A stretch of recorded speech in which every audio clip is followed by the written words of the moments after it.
À présent, il est possible de payer sans contact, par carte de crédit ou par smartphone, dans un nombre croissant de grandes enseignes, comme par exemple Ikea, McDonald's ou Migros. Les banques et les grandes enseignes vendent cela comme étant une possibilité simple et rapide de payer. En 2015, à la question « Avec quoi payera-t-on ses achats dans un avenir proche ?», le conseiller futuriste Georg Leonhard a répondu comme suit. Beaucoup de gens ne paieront plus avec des cartes de crédit, mais avec le portable. Mais il est d'ores et déjà prévisible que l'appareil sera de plus en plus près du corps, ou bien dans le corps. Un tel appareil encastrable dans le corps, c'est-à-dire un implant, c'est par exemple une puce RFID, en français une puce pour l'identification au moyen des ondes électromagnétiques. Cela fonctionne selon le même principe que le paiement sans contact avec une carte de crédit. Mais une telle puce peut avoir encore d'autres fonctions au fur et à mesure de la programmation. Débloquer des portes ou des serrures, se connecter à des ordinateurs sans entrer un mot de passe, débloquer son portable, etc. À divers endroits, il existe déjà la possibilité de payer sans argent liquide avec cette puce. Selon des informations médiatiques, en Suède, plus de 300 employés de bureaux se sont fait implanter volontairement une puce pour pouvoir s'identifier, par exemple, auprès des portes et des photocopieuses. Selon un article du magazine suisse de Migros en mars 2017, une étude globale a montré que 70% des adolescents interrogés aimeraient avoir un tel implant, si cela accroît leur liberté digitale dans la vie.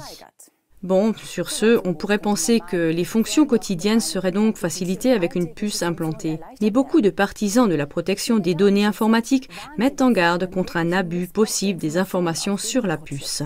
Anneli Buntenbach, membre du comité directeur de la Confédération syndicale allemande et spécialiste de la protection des données, dit « Nous considérons que de telles pratiques sont extrêmement problématiques.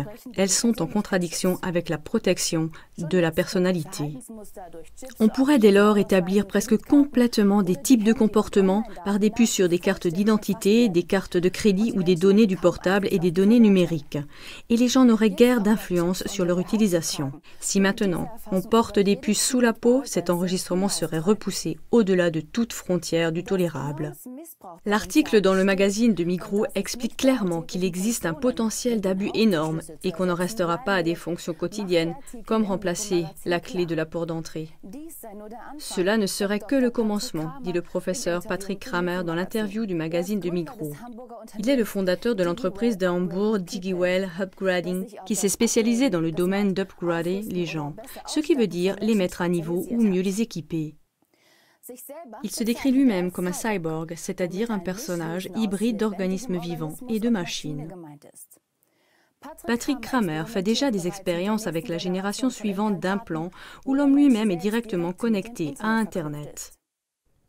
Dans 20 ans, nous aurons des implants cérébraux placés dans le cortex, c'est-à-dire dans l'écorce cérébrale, qui connecteront mon cerveau quasi directement à Internet.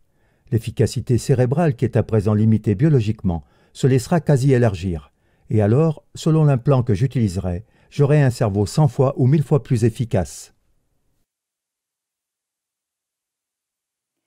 Patrick Kramer l'a résumé comme suit. L'évolution est trop lente, nous lui donnons un coup de pouce.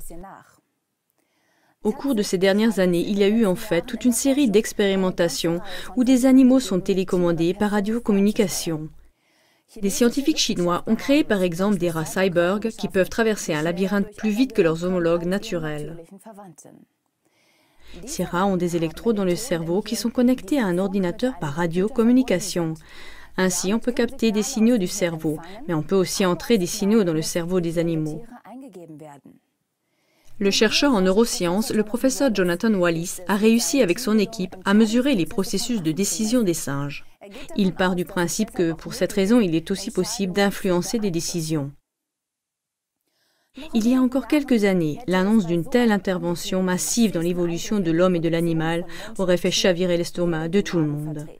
Maintenant, le magazine Migros a réussi en fait à raconter cela de manière positive, sans qu'il y ait le moindre cri d'indignation de sa part ou de la part du public. Si on réussit vraiment à interconnecter les gens entre eux au moyen d'implants cérébraux et à exercer une influence sur leur perception et leurs décisions, Cela signifierait que ce groupe de personnes pourrait être dirigé et manipulé à volonté de l'extérieur. On ouvrirait les vannes pour abuser de leurs pensées et de leurs décisions. Qui peut assurer que cette technologie n'arriverait pas entre des mains mal intentionnées et qu'une intervention dans l'évolution n'aurait pas des conséquences catastrophiques pour l'homme et l'animal? Patrick Kramer a aussi admis franchement que presque personne ne pourrait échapper à cette technologie.